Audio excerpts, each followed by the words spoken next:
Welcome dear students. আজি আমি দশম শ্ৰেণীৰ গণিতৰ 20টা MCQ প্ৰশ্ন সলভ কৰিম। এই 20টা MCQ প্ৰশ্ন তোমাৰ পৰীক্ষাৰ কাৰণে ইম্পৰ্টেণ্ট হ'ব, গতিকে আমি সময় নষ্ট নকৰি MCQবোৰ সলভ কৰা আৰম্ভ কৰিম। ইয়াতে তুমি চাবা যে ফাৰ্ষ্ট প্ৰশ্ন দিয়া আছে, তলৰ কোনটো সংখ্যা অপৰিমেয়। তুমি চাবা যে ইয়াতে অপশ্যন কেইটা দিয়া আছে। এ নাম্বাৰ দিয়া আছে 0.142857, 142857, 142857 dot dot dot dot. Option B দিয়া আছে 22/7, অপশ্যন চি দিয়া আছে পাই, অপশ্যন ডি দিয়া আছে √4/11। ইয়াতে তোমাক প্ৰশ্ন দিয়া আছে তলৰ কোনটো সংখ্যা অপৰিমেয়, হয় না? ইয়াতে তোমাক প্ৰশ্ন দিয়া আছে তলৰ কোনটো সংখ্যা কি হয়, অপৰিমেয় হয়। তো এতিয়া ফাৰ্স্ট নাম্বাৰ কোশ্চেন, তো আমি ফাৰ্স্ট নাম্বাৰ কোশ্চেন কৰিম। ফাৰ্স্ট নাম্বাৰ কোশ্চেন দিয়া আছে তলৰ কোনটো সংখ্যা অপৰিমেয় হয়। তো ইয়াতে তুমি চাবা যে অপৰিমেয় হ'ব গ'লে আমাৰ ফাৰ্স্ট নাম্বাৰ প্ৰশ্নৰ পৰা আমি আৰম্ভ কৰিম। ইয়াতে তুমি চাবা যে দশমিকৰ পিছত ইয়াতে নাম্বাৰ কেইটা ৰিপিট হৈছে না? ইয়াতে আছে দশমিকৰ পিছত নাম্বাৰ কেইটা ৰিপিট হৈছে, যেনিবা ইয়াতে আছে 0.142857, 142857। তুমি চাবা যে 142857, তুমি চাবা যে 142857টো ৰিপিট হৈছে। এইটো চাবা 142,857, তাৰপিছত আকৌ 142,857, আকৌ 142,857। যদি দশমিকৰ পিছত যদি এনেকুৱা সংখ্যা বাৰে বাৰে ৰিপিট হৈ থাকে যদি, আৰু তোমাৰ এইটো ষ্টপ নহয়, তাৰমানে এই সংখ্যাটো ৰিপিট হৈ থাকিব আৰু অবিৰাম চলি থাকিব, হয় না? তো এনেকুৱা যদি সংখ্যা দশমিকৰ পিছত, এইটো দশমিক হয়, দশমিকৰ পিছত যদি ৰিপিট হৈ থাকে, তেনেহ'লে এইবোৰ সংখ্যা কি বুলি কোৱা হয়? পৰিমেয় সংখ্যা বুলি কোৱা হয়। ঠিক আছে, পৰিমেয় সংখ্যাবিলাক কি হয়? হয়তো দশমিক বিস্তৃতি পৰিসমাপ্ত হ'ব, নাইবা পুনৰাবৃত্তি হ'ব। তাৰমানে পইণ্টৰ পিছত এই নাম্বাৰবিলাক ৰিপিট হৈ থাকিব আৰু যাই থাকিব। তেনেহ'লে আমাৰ প্ৰথম নাম্বাৰ এ যোনটো আছে, এইটো কি হ'ব? পৰিমেয় সংখ্যা হ'ব। এতিয়া আমি বিটো চাওঁ। বিটো দিয়া আছে 22/7। 22/7 হ'লেও আমি জানো যে পৰিমেয় সংখ্যাক আমি p/q, যদি আমি পৰিমেয় সংখ্যাক p/q, পৰিমেয় সংখ্যাক যদি আমি p/q আকাৰত যদি আমি প্ৰকাশ কৰিব পাৰোঁ, যদি পৰিমেয় সংখ্যাক আমি p/q আকাৰত যদি প্ৰকাশ কৰিব পাৰোঁ, তেনেহ'লে যিকোনো সংখ্যাক আমি যদি p/q আকাৰত প্ৰকাশ কৰিব পাৰোঁ, তেনেহ'লে এই সংখ্যাটো কি বুলি কোৱা হয়? পৰিমেয় সংখ্যা। ইয়াতে তুমি চাবা বি নম্বৰত দিয়া আছে বি নম্বৰত কি দিয়া আছে? 22/7 দিয়া আছে, হয় না? তোমাৰ বি নম্বৰত দিয়া আছে 22/7। তো 22/7 মানে তোমাৰ এইটো কি হয়? তোমাৰ 22/7 কি হয়? অখণ্ড সংখ্যা হয়। 22 অখণ্ড সংখ্যা, 7 অখণ্ড সংখ্যা হয়, আৰু তলৰখিনি কি আছে? শূন্যৰ সমান নহয়। গতিকে এনেকুৱা সংখ্যাবোৰ কি সংখ্যা বুলি কোৱা হয়? এনেকুৱা সংখ্যাবোৰ পৰিমেয় সংখ্যা বুলি কোৱা হয়। গতিকে যি সংখ্যাক আমি p/q আৰ্হিত প্ৰকাশ কৰিব পাৰিম, য'ত p আৰু q অখণ্ড সংখ্যা, q ≠ 0, তো এইবোৰ সংখ্যাক পৰিমেয় সংখ্যা বুলি কোৱা হয়। গতিকে বি নাম্বাৰটো কি হ'ব? পৰিমেয় সংখ্যা হ'ব। তো আমাকতো ইয়াতে লাগে কি? অপৰিমেয় সংখ্যা লাগে। এতিয়া নেক্সট আমি চাওঁ চি। চিটো হৈছে পাই। আমি জানো যে পাই এটা অপৰিমেয় সংখ্যা। ঠিক আছে, পাই কি হয়? এটা অপৰিমেয় সংখ্যা। কাৰণ পাইৰ ভেলুটো কি আছে? পাইৰ ভেলুটো হয় তোমাৰ, পাইৰ ভেলু হয় 3, পাইৰ ভেলু হয় তোমাৰ 3.13 পাইৰ ভেলু কি হ'ব? এক মিনিট ৰ'ব। তোমাৰ পাইৰ ভেলুটো 3.141235 ডট ডট ডট ডট, মানে এইটো তোমাৰ কি হয়? ৰিপিটো নহয় আৰু অবিৰাম চলি থাকে। তো যি সংখ্যা ৰিপিট নহয়, যি সংখ্যা পুনৰাবৃত্তি নঘটে আৰু অবিৰাম চলি থাকে দশমিকৰ পিছত, এনেবোৰ সংখ্যা কি বুলি কোৱা হয়? অপৰিমেয় সংখ্যা বুলি কোৱা হয়। ঠিক আছে, তো পাইৰ ভেলু যোনটো আছে, পাইৰ ভেলুটো কি হ'ব? পাইৰ ভেলুটো হ'ব 3। ঠিক আছে, পাইৰ ভেলুটো হ'ব 3.141235 এনেকৈ যাই থাকিব। গতিকে এইটো কি হ'ব তোমাৰ, এইটো হ'ব তোমাৰ অপৰিমেয় সংখ্যা। তো এইটো চি নাম্বাৰটো কি হ'ব তোমাৰ অপৰিমেয় সংখ্যা। বাকী √4/11, √4/11 মানে √4 মানে কিমান হয়, √4 মানে হয় তোমাৰ 2, হয় না, √4 হ'ব তোমাৰ 2।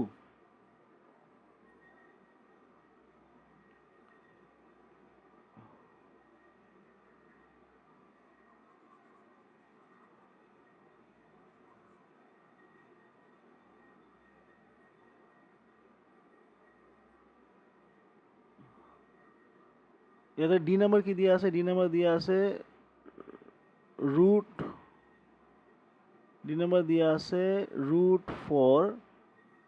কি দিয়া আছে 11 দিয়া আছে, হয় না। তো এই √4/11 মানে √4ক আমি লিখিব পাৰিম, √4 মানে তো সেইটো 2 হ'ব, √4 কিমান হ'ব, এইখিনি 2 হ'ব, আৰু এইটো ডিভাইড বাই কিমান হ'ব 11 হ'ব। তো এইটো কি হয়, এইটো হয় তোমাৰ পৰিমেয় সংখ্যা। গতিকে আমাৰ এনচাৰটো কি হ'ব, প্ৰথম নম্বৰ কুৱেশ্যন, তলৰ কোনটো সংখ্যা অপৰিমেয়। তো ইয়াতে তোমাৰ এনচাৰ কি হ'ব, এতিয়া তোমালোকে এনচাৰটো বুজি পাইছাই যে এনচাৰ কি হ'ব। এতিয়া তোমালোকে নিজে নিজে এনচাৰ কৰা, এনচাৰ কি হ'ব, ফাৰ্ষ্ট নম্বৰ আমাৰ এনচাৰ নহয়, ঠিক আছে। ফাৰ্ষ্ট নম্বৰ কি হয়, ফাৰ্ষ্ট নম্বৰটো কি হয়, এটা পৰিমেয় সংখ্যা। ছেকেণ্ড নম্বৰ কি হয়, ছেকেণ্ড নম্বৰৰ এনচাৰ নহয়, 22/7 এইটো এনচাৰ নহয়, এইটো হ'ব তোমাৰ, এইটো এটা পৰিমেয় সংখ্যা হ'ব। আমাৰ ডি নম্বৰ √4/11 এইটো এটা পৰিমেয় সংখ্যা নহয়, তাহলে আমাৰ অপৰিমেয় সংখ্যা কোনটো হ'ব, কোনটো সংখ্যা অপৰিমেয়, এইটো হ'ব তোমাৰ পাই, এইটো হ'ব এনচাৰটো হ'ব পাই, ঠিক আছে। এনচাৰ কি হ'ব ইয়াতে পাই কি হয়, এটা অপৰিমেয় সংখ্যা। আশা কৰি আছোঁ বুজি পাইছা। তাৰপিছত আমাৰ নেক্সট কুৱেশ্যন আছে, তলৰ কোনটো নিৰৱধি পুনৰাবৃত্তি দশমিক। ইয়াতে কুৱেশ্যন দিছে তলৰ কোনটো নিৰৱধি পুনৰাবৃত্তি দশমিক।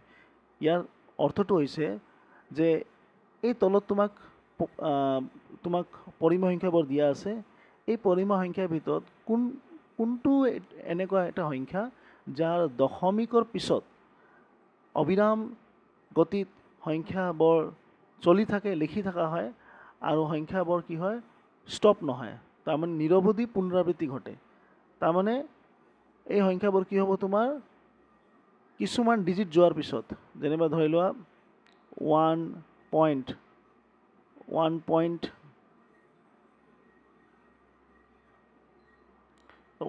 হ'ব, পইণ্টটো লিখিম,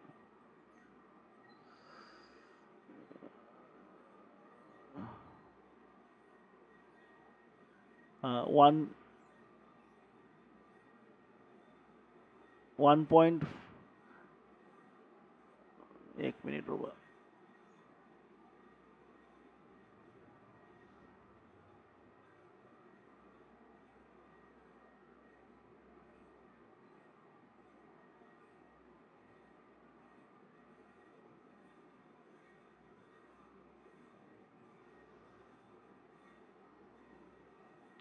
তো এইটো এনচাৰ কি আছিল, এইটো এনচাৰ আছিল তোমাৰ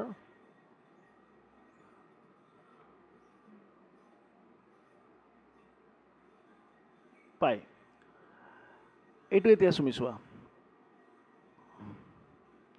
এইখিনি তোমাৰ যিকোনো এটা সংখ্যা, ছাপ'জ ধৰি লোৱা 1 পইণ্ট,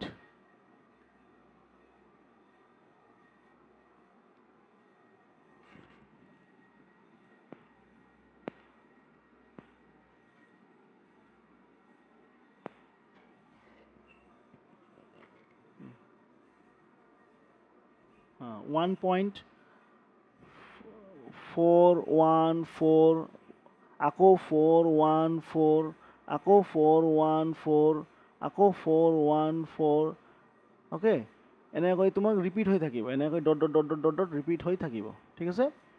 তুমি চাবা যে এইবোৰ সংখ্যাবোৰ কি হৈছে, পুনৰাবৃত্তি ঘটি আছে, হয়নে নহয়। তাৰমানে 1.414, 414, 414, 414, 414টো বাৰে বাৰে আহি আছে। তাৰমানে তোমাক ইয়াতে প্ৰশ্ন কৰিছে যে তলৰ কোনটো নিৰৱধি পুনৰাবৃত্তি দশমিক। নিৰৱধি পুনৰাবৃত্তি দশমিক মানে তোমাৰ ইয়াত এই চাৰিটা প্ৰশ্নৰ ভিতৰত কোনটো এনেকুৱা এটা সংখ্যা যোনটো এই ধৰণৰ হয়, তাৰমানে দশমিকৰ পিছত পুনৰাবৃত্তি ঘটি থাকে আৰু নিৰৱধি পুনৰাবৃত্তি দশমিক চলি থাকিব। এতিয়া এইখিনি এটা বহুত ইজি কুৱেশ্যন হয়, এইখিনি এটা টেকনিক আছে, এই টেকনিক মতে তোমালোকে এইটো ওলাব পাৰিবা।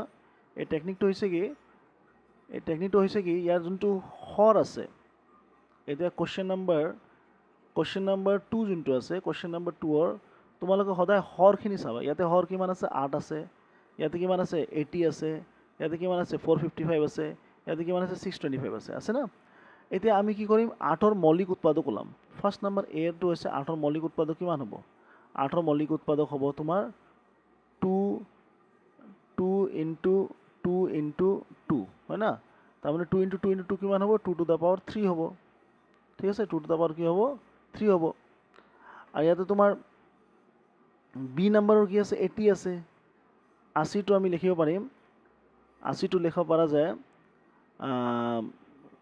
2 to the power 4 2 to the power 4 into 5 ঠিক আছে এতিয়া 80টো চাবা যে এই যোনটো তোমাৰ হৰ আছে হৰক 80ক আমি লিখিব পাৰিম 2 টু দা পাৱাৰ 4 ইনটু 5 তাৰপিছত নেক্সট আছে 455 তুমি 455ক তুমি কি লিখিব পাৰিবা 455ক লিখিব পাৰিবা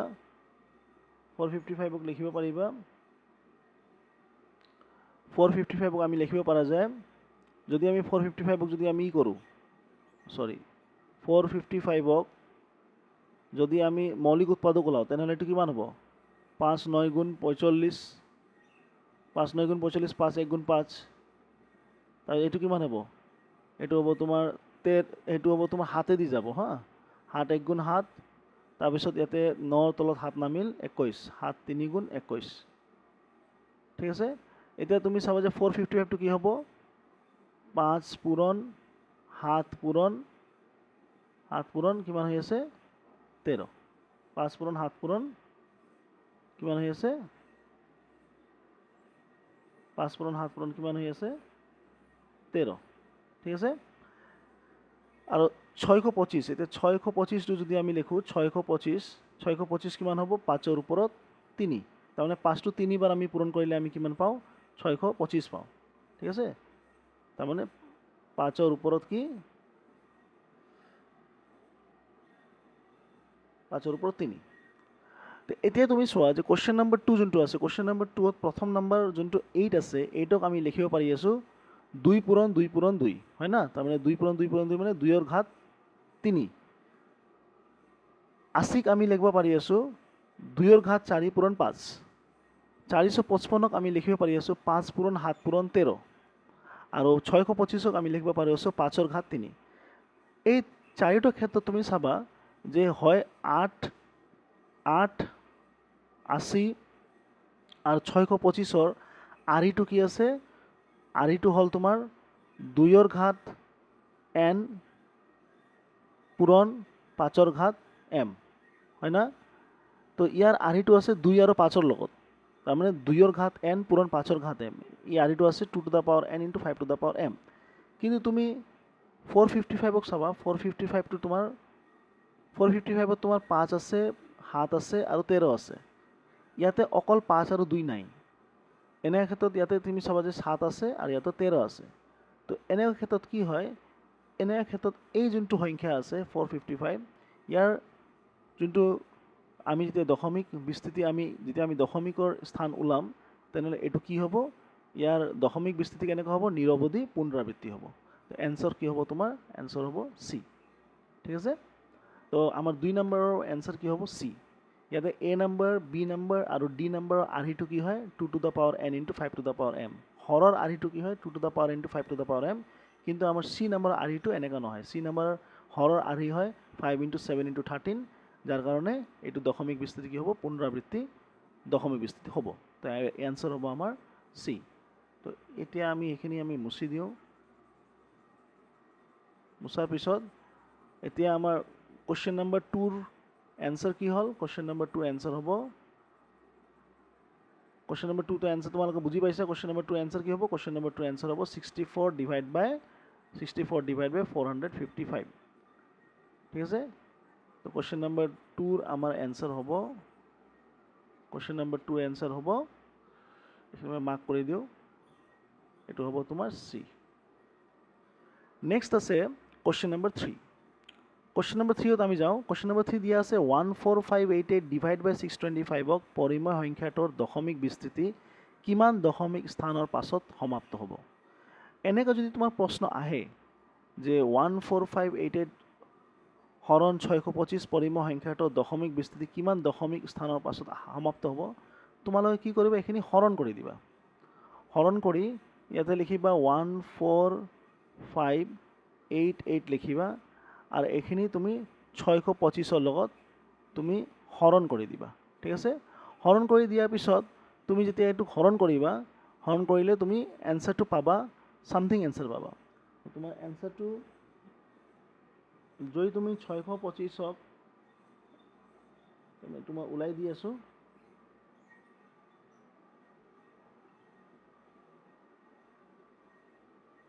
ছয়শ পঁচিছ যদি হৰণ যদি কৰা 14588ক যদি তুমি 14588ক যদি তুমি 625ৰে হৰণ কৰা, তোমাৰ এনচাৰ আহিব, তুমি এনেকৈ হৰণ কৰি ল'বা। ঠিক আছে, হৰণ কৰিলে তোমাৰ এনচাৰ কিমান আহিব, এনচাৰ আহিব 23 দশমিক 23 দশমিক কিমান আহিব 33408। ঠিক আছে, যেতিয়া তুমি 14588ক তুমি 625ৰে হৰণ কৰা, তোমাৰ এনচাৰ আহিব 23.3408। এতিয়া তুমি চোৱা যে দশমিকৰ পাছত কেইটা স্থান আছে, 1 2 3 4। এই দশমিকৰ পিছত স্থান কেইটা আছে, 1 2 3 4। গতিকে তোমাৰ এনচাৰ কিমান হ'ব, এনচাৰ হ'ব 4। বুজি পাইছা? তো আমাৰ 3 নম্বৰ প্ৰশ্নৰ উত্তৰ কি হ'ব, 4। তোমালোকে কি কৰিবা, এইখিনি হৰণ কৰি ল'বা। হৰণ কৰিলে, হৰণটো তোমালোকে জানাই, নিশ্চয় হৰণ জানা। হৰণ কৰাৰ পিছত তোমাৰ এনচাৰ আহিব 23.3408 আৰু এইমতে তোমাৰ এনচাৰ কি হ'ব, 4। কাৰণ ইয়াতে তোমাক কুৱেশ্যন দিছে 14588 হৰণ 625ৰ পৰিমেয় সংখ্যাটোৰ দশমিক বিস্তৃতি কিমান দশমিক স্থানৰ পাছত সমাপ্ত হ'ব। তো কিমান দশমিক পাছত সমাপ্ত হ'ব, এইটো হ'ব তোমাৰ 3408।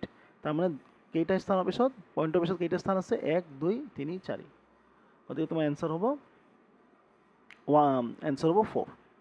ঠিক আছে, এতিয়া আমাৰ 3টা কুৱেশ্যন আমি কৰিলোঁ। 3টা কুৱেশ্যনৰ পিছত আমাৰ MCQ ফাৰ্ষ্ট নম্বৰ প্ৰশ্নৰ উত্তৰ হৈছে চি পাই, 2 নম্বৰ প্ৰশ্নৰ উত্তৰ হৈছে BC 64/455, 3 নম্বৰ প্ৰশ্নৰ উত্তৰ হৈছে চি, যিটো হৈছে 4। এতিয়া আমাৰ কুৱেশ্যন নম্বৰ আমি 4ত যাওঁ। কুৱেশ্যন নম্বৰ 4ত, এক মিনিট ৰ'বা, মই এইখিনি অলপমান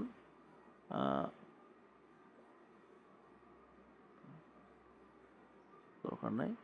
এতিয়া আমি কুৱেশ্যন নম্বৰ, বেছি জুম হৈ গ'ল, এনেকুৱাই থাক। কুৱেশ্যন নম্বৰ, এতিয়া আমি কুৱেশ্যন নম্বৰ 4ত যাওঁ। কুৱেশ্যন নম্বৰ 4 কি দিয়া আছে, তলৰ কোনটো এটা পৰিমেয় সংখ্যা। ইয়াতে তুমি চোৱা, ইয়াতে কুৱেশ্যন কি দিয়া আছে, তলৰ কোনটো এটা পৰিমেয় সংখ্যা হয়। ইয়াতে অপশ্যন দিয়া আছে √2/3। ইয়াতে চাবা, ইয়াতে √2ৰ ওপৰত ৰুট আছে, 3ৰ ওপৰত ৰুট আছে। ইয়াতে √2/π মানে √2ৰ ওপৰত ৰুট আছে, /π আছে। ইয়াতে আছে √5/6 মানে এইটো 5/6ৰ ওপৰত ৰুট আছে। তাৰমানে এইটো কুৱেশ্যনটো এনেকুৱা আছে, 5/6 এনেকুৱা কৰি আছে। ঠিক আছে, আৰু এইটো আছে √3/7 মানে এইটো এনেকুৱা দিয়া আছে, √3/27। তাৰমানে এই গোটেইটোৰ ওপৰত কি আছে, ৰুট আছে। এতিয়া তুমি চোৱা যে আমাৰ ফাৰ্ষ্ট নম্বৰ যোনটো আছে √2/3, এইটো এটা অপৰিমেয় সংখ্যা হ'ব। আমাকতো ইয়াতে কুৱেশ্যন কি সুধিছে, তলৰ কোনটো এটা পৰিমেয় সংখ্যা হয়, হয় না। ইয়াতে এ নম্বৰটো কি আছে, √2/3, এইটো কি হ'ব তোমাৰ √2/√3, এইটো এটা অপৰিমেয় সংখ্যা হ'ব। গতিকে এইটো আমাৰ এনচাৰ নহ'ব। নেক্সট বি নম্বৰ কি আছে, √2/π। আমি জানো যে পায়ো এটা অপৰিমেয় সংখ্যা, √2 এটা অপৰিমেয়, গতিকে এইটো এনচাৰ নহ'ব, এইটো তোমাৰ অপৰিমেয় সংখ্যা হ'ব। নেক্সট চি নম্বৰ দিয়া আছে √5/6। এতিয়া √5/6 মানে, এতিয়া চোৱা, √5/6 মানে 5টো মৌলিক সংখ্যা হয় না। তো ইয়াৰতো তোমাৰ বৰ্গমূলটোতো আমি ওলাব নোৱাৰিম। গতিকে এইটো কি হ'ব, এইটো এটা কি হ'ব তোমাৰ, এইটো হ'ব তোমাৰ অপৰিমেয় সংখ্যা। তো বাকী থাকিল তোমাৰ √3/27। তো √3/27টো কি হ'ব, এটা পৰিমেয় সংখ্যা হ'ব। সেইটো কেনেকৈ হ'ব, এইখিনি বস্তু মই তোমাক বুজাই দি আছোঁ।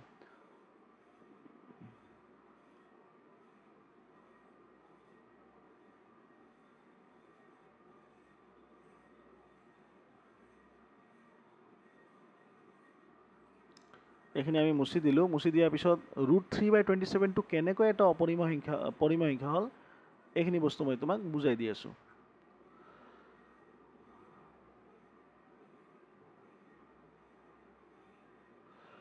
এতিয়া চোৱা, আমি লিখিম কি, আমি লিখিছোঁ √3/27 হয় না, 27। এতিয়া চোৱা √3/27ক আমি লিখিব পাৰা যে √3 এইটো √3 হ'ব, ডিভাইড বাই এইটো কি হ'ব √27 হয় না। এতিয়া তুমি চোৱা √3ক আমি √3 হিচাপে লিখিলোঁ, √3ক আমি √3 হিচাপে লিখিলোঁ, ডিভাইড বাই এই 27ক আমি লিখিব পাৰিম, আমি 27 আমি জানো যে 27 কি হয়, 9 পূৰণ 3 হ'লে 27 হয়। এতিয়া 9ৰ বৰ্গমূলটো কি আছে, 3 আছে হয় না, 9ৰ বৰ্গমূল 3 আছে। তো এইটোক তুমি লিখিব পাৰবা √9, এইটো লিখিব পাৰবা √9 পূৰণ কি লিখিব পাৰা √3।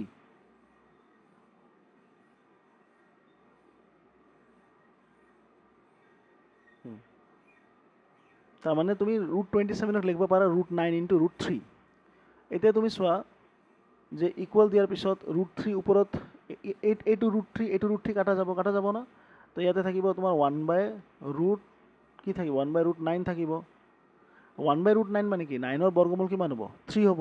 তো এইটো কিমান হ'ব, এনচাৰ কিমান হ'ব, এইটো হ'ব 1/3। ঠিক আছে। এতিয়া 1/3টো কি হয়, পৰিমেয় সংখ্যা হয় নে নহয়, 1/3 পৰিমেয় সংখ্যা হয়, গতিকে সেইটো তোমাৰ √3/27টো কি হ'ব, এটা পৰিমেয় সংখ্যা হ'ব। এনচাৰ হ'ব ডি। আশা কৰি আছোঁ বুজি পাইছা। এতিয়া আমাৰ কুৱেশ্যন নম্বৰ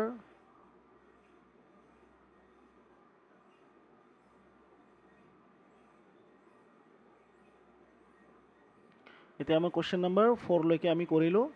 কুৱেশ্যন নম্বৰ 4লৈকে আমাৰ এনচাৰ হ'ল, 4ৰ এনচাৰ হৈছে ডি √3/27।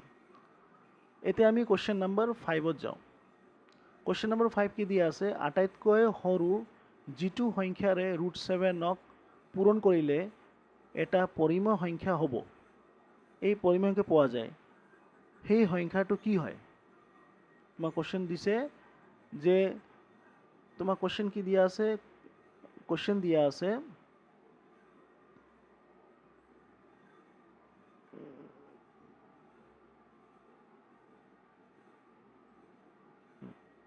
তোমার কোশ্চেন নম্বর 5 দিয়া আছে, কোশ্চেন নম্বর 5, ঠিক আছে। আমার এটু কোশ্চেন হল, এটু কোশ্চেন হল, এটু কোশ্চেন হল, এটু কোশ্চেন হল, হয় না। এতিয়া কোশ্চেন নম্বৰ 5, কোশ্চেন নম্বৰ 5 আমাৰ দিয়া আছে, কোশ্চেন নম্বৰ 5 কৰি আছোঁ। কোশ্চেন নম্বৰ 5 দিয়া আছে, আটাইতকৈ সৰু যিটো সংখ্যাৰে √27ক পূৰণ কৰিলে এটা পৰিমেয় সংখ্যা পোৱা যাব, সেই সংখ্যাটো হ'ল। ইয়াতে তুমি চোৱা, ইয়াতে কৈছে যে সৰু সংখ্যা, মনত ৰাখিবা, ইয়াতে কৈছে তোমাৰ সৰু সংখ্যা। √27ক তুমি কি এটা সৰু সংখ্যাৰে পূৰণ কৰিলে তোমাৰ এনচাৰটো কি হ'ব, এটা পৰিমেয় সংখ্যা হ'ব। তো ইয়াতে চোৱা, ইয়াতে দিয়া আছে √27, ইয়াতে দিয়া আছে 3 × √3, ইয়াতে দিয়া আছে √3, ইয়াতে দিয়া আছে 3, হয় না।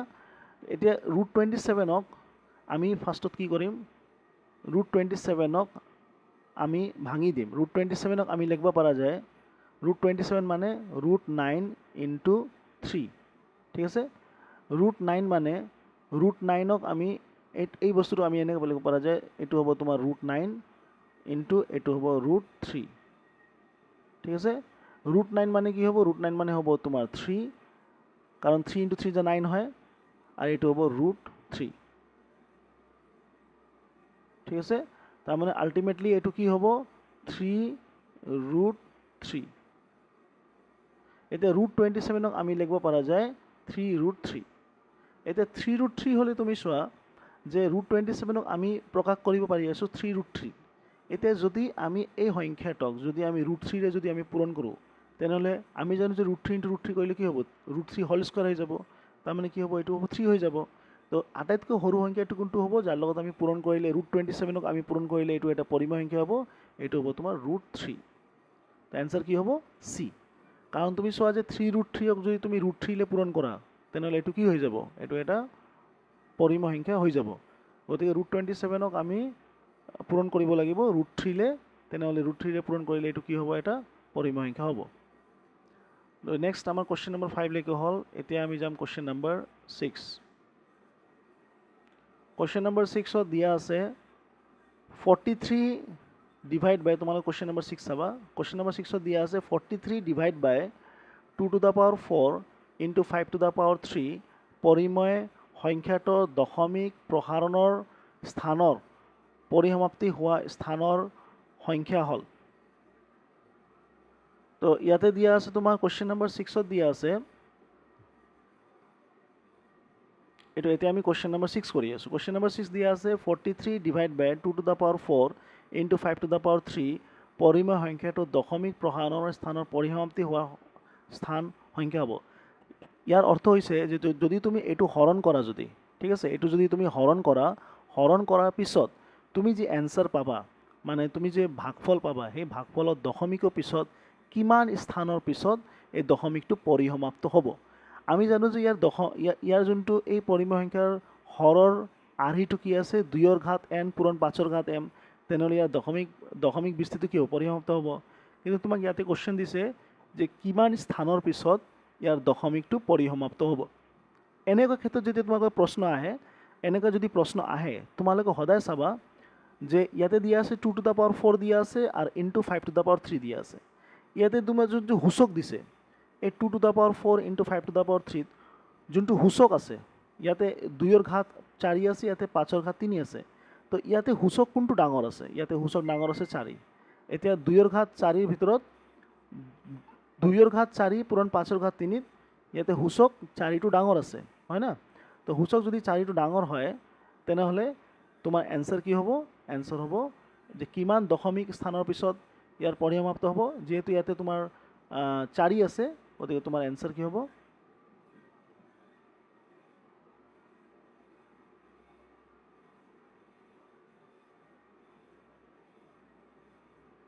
তো এনসাৰ হ'ব তোমাৰ এনসার হ'ব 4 বুঝি পাইছা না 4 কিয় হ'ব কাৰণ ইয়াতে তোমাৰ 6ৰ যোনটো তোমাৰ কোৱেশ্চন দিয়া আছে 6ৰ কোৱেশ্চনত তুমি চাবা যে এইখিনি 2 টু দ্য পাৱাৰ 4 আছে না 2 টু দ্য 4 দিয়া থাকিলে তোমাৰ কি হ'ব ইয়াতে তোমাৰ 4 আছে উচ্চতম ঘাত 4 আছে 2 to the power 4 into 5 to the power 3 উচ্চতম ঘাত কিমান আছে এই দুটাৰ ভিতৰত উচ্চতম ঘাত 4 আছে গতিকে এনসাৰ হ'ব 4 ইয়াতে যদি 5ৰ ওপৰত যদি 5 থাকিল হয় 5ৰ ওপৰত 5 থাকিল হয় উচ্চতম ঘাতটো 5 থাকিল হয় তেনে এনসাৰটো হ'ল 5 কিন্তু ইয়াতে যদি 4 আছে তেনেহ'লে এইটো এনসাৰ হ'ব 4 তেনে তোমাৰ 6 নম্বৰ উত্তৰ হ'ব তোমাৰ 4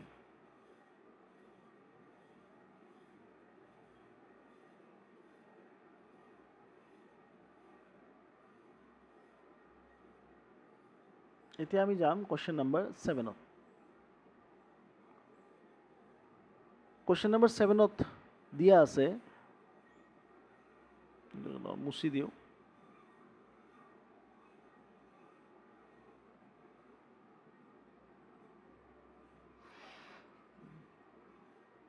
আমাৰ কোৱেশ্চন নম্বৰ 6 লৈকে আমি সলভ কৰিছোঁ এতিয়া আমি চাম কোৱেশ্চন নম্বৰ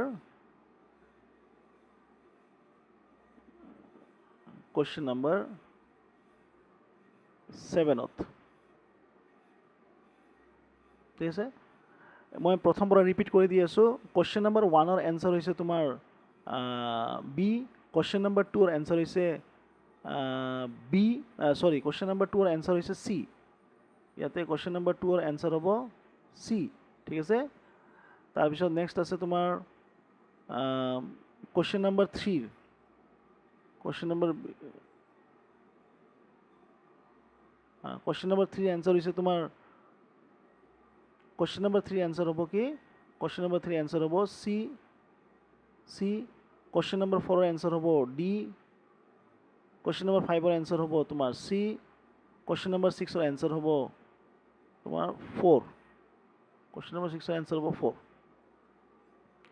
এতিয়া আমি কোৱেশ্চন নম্বৰ 7ত যাওঁ কোৱেশ্চন নম্বৰ 7ত দিয়া আছে যদি পি প্ৰত্যক্ষভাৱে কিউৰ লগত বিচৰণ কৰে তাৰমানে P directly proportional to Q আৰু পিৰ ভ্যালু যদি 6 দিয়া আছে কিউৰ ভ্যালু যদি 30 দিয়া আছে তেতিয়া তোমাৰ এতিয়া পিৰ ভ্যালু যদি 2 হলে তেতিয়া কিউৰ ভ্যালুটো কিউৰ মানটো ওলাব দিছে তো ইয়াতে আমি এটা কাম কৰিম ইয়াতে তোমাক দিয়া আছে P directly proportional to Q দিয়া আছে হয় না P directly proportional to Q হলে তোমালোকে সদায় ইয়াতে লিখিব পাৰিবা পি ইকুৱেল টু কি হ'ব P equal to K into Q হ'ব ঠিক আছে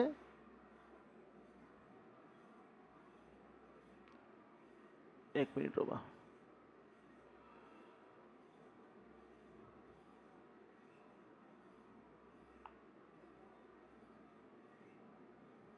এটা কাম কৰোঁ আমি কুৱেশ্যন নম্বৰ 7ৰ পৰা তোমাক কুৱেশ্যন নম্বৰ 1ৰ পৰা 6 লৈকে তোমালোকে এটা এইটো ফাৰ্ষ্ট পাৰ্ট ভিডিঅ' বুলি ধৰি লোৱা কুৱেশ্যন নম্বৰ 7ৰ পিছত কুৱেশ্যন নম্বৰ 20 লৈকে মই এটা ছেকেণ্ড পাৰ্ট ভিডিঅ' বনাই তোমাক দি দিম ইয়াতে অলপ ডিজিটেলি অলপ টেকনিকেলি অলপ প্ৰব্লেম হৈ আছে সেইখিনি প্ৰব্লেমটো শ্বৰ্ট আউট কৰি মই 7ৰ পৰা 20 লৈকে তোমাক নেক্সট ভিডিঅ'ত দি দিম তো এইখিনি 1ৰ পৰা 7 লৈকে তোমালোকে ভালদৰে অলপ চাই ল'বা চাই বুজি ল'বা আৰু এইখিনি পৰীক্ষাৰ বাবে তোমালোকে 1ৰ পৰা 7 লৈকে নহয় 1ৰ পৰা 6 লৈকে তোমালোকে ভালদৰে চাই ল'বা আৰু 7ৰ পৰা তোমাৰ 20 লৈকে এইখিনি মই ছেকেণ্ড পাৰ্ট ভিডিঅ' বনাই তোমাক দি দিম তো আজিৰ কাৰণে ইমানতে আমি শেষ কৰিলোঁ ইয়াৰ পিছত তোমালোকে নেক্সট ভিডিঅ' বেছি দিন নহয় 2-3 দিন ভিতৰত তুমি নেক্সট ভিডিঅ'টো পাইবা এই MCQৰে তোমাৰ নেক্সট ভিডিঅ'টো তোমাক মই আপলোড দি দিম তোমালোকে চাই ল'বা আৰু নিজৰ ফ্ৰেণ্ডছৰ ভিতৰত পাৰিলে শ্বেয়াৰ কৰি দিবা আৰু যিমান পৰা যায় এই চেনেলক অলপ মৰম দিবা থেংক ইউ ভেৰি মাছ